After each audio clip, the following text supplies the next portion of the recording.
Assalomu alaykum, hurmatli kuzatuvchilar. Xudo xolasa mana Toshkent Oqqo'rg'ondagi obyektimiz. Birinchisi 16 non sig'adigan tandir, uzun tugli.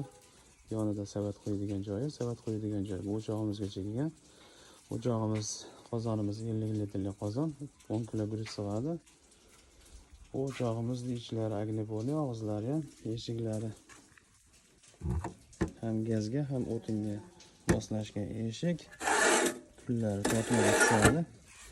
Yonida mangalimiz ham agnipolni g'ish. Yonida 30 litrli qozon. 30 litrli qozondan ichlari, og'izlari ham yo agnipolni g'ishdan. Yonida uzun рабочий stoli, 4 kampora gaz plita, рабочий stol, moyka. Xudosa obyektimiz 10 metrga joylashyapti. Cho'rnov holati, toshdan keyingi holatini ko'rsatamiz. Kimga shunaqa xizmatlar kerak bo'lsa, pastda nomerlar qoldiramiz, aloqaga chiqaverasizlar. Hammaga shunaqa o'choq qozonlar nasib qilsin. Salomat bo'lasizlar.